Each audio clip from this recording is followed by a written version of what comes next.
Sensation Alpes. Sensation Alpes. La radio de Pradely-Saumont. Pradely-Saumont. Pradely-Saumont. 50 ans de ski.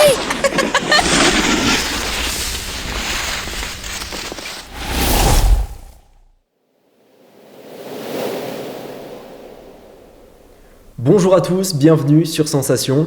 À mes côtés aujourd'hui, André Genin, gérant de Vecteur Montagne en Haute-Savoie. Bonjour André. Bonjour Romain. Votre société Vecteur Montagne est spécialisée dans les loisirs de montagne. Vous proposez de nombreuses activités dans un secteur vaste d'exception, dans les montagnes du Gifre, du Mont Blanc, de l'Arve et du Léman. Dites-nous en plus sur votre offre d'activités. Eh bien, l'idée, c'est de faire vivre une belle expérience en montagne à différents publics. Pour ça qu'on va varier un petit peu les supports, les lieux également, sachant que je suis quand même bien attaché à ma vallée d'origine, qui est la vallée du Gifre, et puis avec ce beau plateau du Pradely et de Saumont. Alors des activités que nous détaillerons dans cette interview. On vous avait rencontré l'été dernier où vous nous aviez présenté les randos à vélo tout-terrain. Cet hiver, vous restez sur la thématique, mais avec du fat bike. Quelle est la particularité de celui-ci ? Alors pour le fat bike, c'est un vélo avec des pneus très larges qui auront une très bonne portance sur la neige. Et l'idée, c'est de pouvoir circuler sur la neige. C'est vraiment le pendant du vélo tout-terrain. Et sur le Pradely, ce qui est intéressant, on a des voies blanches, où c'est qu'on peut cohabiter avec les piétons, avec les raquettes également, et avec ces vélos. Et puis, petite particularité qu'on a en fat bike, comme je suis accompagnateur en montagne, je vais tracer des petits itinéraires en raquette à neige, et on pourra aller ensuite rouler dessus avec le fat bike. Alors, faut-il être un cycliste confirmé ou bien cette activité est accessible à tous sans trop de difficultés ? Non, c'est vraiment accessible à tous.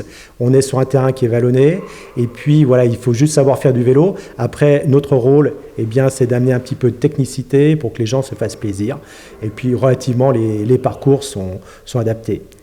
Alors pour la descente des pistes, on peut aussi prendre à ski, en snow, en fat bike, on vient d'en parler, mais aussi en airboard. On cherche la rapidité, les sensations fortes. Ne serait-ce pas le renouveau de la traditionnelle luge qu'on connaît tous ?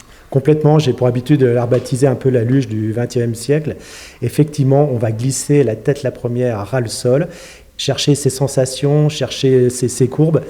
Piste, hors piste, en poudreuse, c'est vraiment des belles sensations. Et moi j'ai vraiment à cœur de le proposer, ça se fait en famille. À partir de 8 ans, il faut avoir un petit peu de poids pour pouvoir manœuvrer cette luge. Mais vraiment, ça permet de faire de beaux challenges et puis c'est accessible à tous. Il n'y a pas besoin d'être un skieur. Pour imaginer un peu la chose, c'est un petit peu comme une bouée gonflable, on peut dire ? Alors, moi, je dirais que c'est un peu plus technique parce que dessous, il y a quand même des quarts. On va chercher, c'est assez fin en pilotage, le transfert du poids du corps, en utilisant un peu du jargon technique. Et du coup, il faut vraiment chercher l'équilibre. Et est-ce qu'il y a des compétitions dans ce surfboard ou pas du tout ? C'est pas encore développé sur un championnat par exemple ? Alors pas encore, et justement on y pense un petit peu. C'est vrai qu'il y a des choses à mettre en place. Alors la pratique que je propose, juste pour faire un petit peu l'historique de l'airboard, c'est né en 2001, c'est un Suisse, Joe Steiner, qui a mis au point cet airboard. Lui, ce qu'il voyait, c'est d'aller faire un sommet, monter à pied sur un sommet et redescendre en airboard. Ça demande beaucoup de compétences en pilotage. Il y a une prise de risque qui est importante. Et du coup, moi, je le décline de manière un peu différente. On est déjà au départ sur une piste qui est damée. Et puis après, on va hors piste. Mais déjà, on a tous les rudiments. On est sur un tronçon qui est assez court et qui se prêterait tout à fait à un genre de compétition. Ça, je pense que notre territoire a le potentiel et capacité de pouvoir proposer cette chose. Et comment vous est venue l'idée de développer cette activité ? Alors au départ, ça a commencé, je voulais séduire un petit peu le groupe des ados qui, au travers de la raquette, c'est moins ludique, il fallait trouver quelque chose qui les accroche et c'est là que je suis parti avec l'airboard en disant allez, on va chercher à glisser, on se fait des petites compétitions, des petits challenges. Une activité accessible à tous, en famille ou entre amis. D'autres activités pour prendre le plein d'air frais, les randonnées sur les flancs enneigés, les randos raquettes et la Nordic Walking. Alors, quelles sont les différences entre ces deux types de marches ? Alors, rando raquette, l'idée, on va être vraiment contemplatif. On va découvrir le milieu, l'environnement. Le Nordic Walking ou la marche nordique, là, qui vient de Finlande, l'idée, c'est d'utiliser des bâtons en carbone. En fait, à l'origine, ce sont les skieurs de fond qui cherchaient un entraînement durant l'été. Donc, ils ont conservé leurs bâtons de carbone. Et on va accentuer l'effet de balancier des bras pour se propulser. Alors, on le pratique, au départ, c'était une pratique estivale, et puis pareil, l'idée, c'est de pouvoir le développer, le faire évoluer, et moi, je le propose l'hiver également, sur les voies blanches, avec des toutes petites raquettes, on retrouve ces sensations de propulsion, donc c'est une marche qui est plus active. Alors comment définissez-vous les itinéraires? Car on imagine qu'en hiver, avec la neige, c'est parfois un petit peu compliqué de se rendre compte de la dangerosité des chemins. Alors effectivement, l'hiver, ce qui va vraiment jouer, c'est les pentes qui sont à proximité. Dès qu'on a une pente à 30 degrés, eh bien, il faut se méfier parce que ce risque d'avalanche est présent, omniprésent. Donc voilà, ce qui est important, c'est de prendre justement le bulletin d'estimation des risques d'avalanche, qui est disponible via le site Météo France. En tant que professionnel, nous, on le consulte tous les soirs. Alors parlez-nous des différents itinéraires de randonnée proposés par Vecteur Montagne. Il y en a pour tous les niveaux? Oui, complètement. L'idée, c'est de toucher tous les publics, aussi bien les familles, les sportifs, les ados, les seniors. Et puis également, on travaille un petit peu avec les entreprises, on travaille avec les scolaires. Et l'idée, à chaque fois, c'est de bien comprendre, bien identifier l'attente de ce public. Et après, nous, on a une très bonne connaissance des différents secteurs, des différents territoires, pour pouvoir leur proposer l'itinéraire qui est adapté. Et puis, d'avoir cette expérience qui est un petit peu insolite, authentique. Un petit peu la marque de fabrique de Vecteur Montagne, avec mes collègues, c'est d'aller un peu sur l'authentique et l'insolite. Sortir des sentiers battus. Effectivement, l'insolite, on en reparlera aussi dans les prochaines questions, parce qu'il y a vraiment de l'aventure même, on pourrait dire. D'un point de vue randonnée, vous couvrez un large secteur, on a parlé de Léman, du Mont Blanc, des montagnes du Gifre. Est-ce que les secteurs sont dépendants de niveaux, ou alors vous avez tous les niveaux sur chaque secteur, ou par exemple ça moins, ça va être pour plus des débutants, des confirmés? Oui, complètement. On va adapter un petit peu. C'est vrai qu'on rayonne sur différents secteurs et ça permettra d'avoir des secteurs qui sont différents. Autant le cirque du fer à cheval, c'est vraiment une approche très facile. Autant qu'on va chercher un terrain un peu plus escarpé, on va aller plutôt sur la vallée de Chamonix.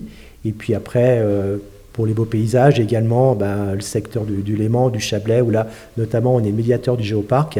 On est juste au port du géoparc et là, on a vraiment un bel outil qu'on aime bien mettre en avant. Alors une dernière activité insolite qui a également retenu mon attention, pour ne faire qu'un avec la nature et se ressourcer complètement. Une expédition en tipi autour du Roc d'Enfer au départ de Pradly. Comment cela se déroule? Alors là, c'est une belle aventure, ça. C'est une belle aventure où c'est qu'on va partir vraiment en mode expédition. Alors, mode expédition avec du matériel qui est très light. Du coup, on a les poulkas, vous savez, c'est ces petits traîneaux qu'on va pouvoir tracter. Dedans, on a un tipi d'expédition qui fait à peine 6 kg. Ce qui est important, on est en hiver, on a également le poêle. Le poêle, c'est 3 kg, pas plus. Et puis, tout le matériel pour pouvoir faire deux nuits de bivouac, mais avec dans le tipi. Donc, du coup, on va adapter l'itinéraire effectivement en fonction du terrain, de l'enneigement, des conditions niveau météorologique. Et l'idée, c'est chaque soir trouver un endroit. Ce qui me séduisait, moi, ce qui m'intéressait, c'est de proposer justement cette expérience. On n'est pas tributaire de l'hébergement. Si un jour il y a des grosses conditions de neige, on ne peut pas avancer beaucoup, c'est pas grave. On pose, on fait son bivouac. Par contre, le lendemain, si ça va un peu plus loin, on a vraiment ce choix de passer la nuit où on le souhaite, et puis avec un relatif confort, on va dire. Il faut avoir un esprit aventurier, mais tout le monde peut le faire, même en famille? Alors, oui, mais il faut quand même, après le déplacement, on a quand même la poulka à tracter, donc c'est bien que le groupe se connaisse déjà un petit peu, qu'il y ait déjà entre eux une certaine cohésion, et puis un petit côté qui peut être sportif, effectivement, lorsqu'on a 20-30 cm de neige de poudreuse. Alors, durant toutes ces activités, sensibilisez-vous vos clients à la préservation de ce bel environnement de travail? Alors complètement, ça c'est vraiment le fil conducteur que j'ai. J'ai vraiment à cœur, justement, moi si je suis parti sur ce métier, c'est au départ cette sensibilisation à l'environnement. Et c'est vrai qu'on a plein d'indicateurs. Moi ce que je propose, c'est un petit peu des clés de lecture.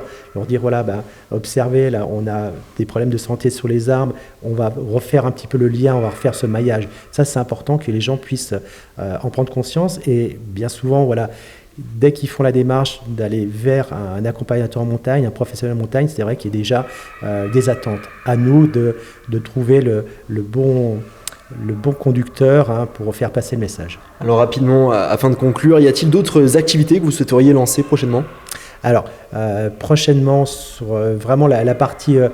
là, on arrive sur la partie estivale, c'est sur le vélo nature. L'idée, c'est d'allier un petit peu le déplacement vélo, sans pas faire que la technique, mais aller à une découverte un petit peu comme dans la randonnée. Donc après, le jeu pour moi, c'est de trouver l'itinéraire qui sera adapté en fonction du public. Mais en vélo, l'intérêt, c'est qu'on peut faire de la distance, on peut passer de différents milieux très facilement. Donc voilà, moi pour l'instant, c'est vraiment un développement sur le vélo nature. Merci André Jeunin d'avoir été avec nous sur Sensation. Merci au Soldanel pour le lieu de tournage. Je rappelle que vous êtes gérant de Vecteur Montagne. Pour plus d'informations, on peut se rendre sur vos réseaux sociaux et votre site internet vecteurmontagne.com. Vous pouvez retrouver cette émission sur notre site, application et YouTube Sensation.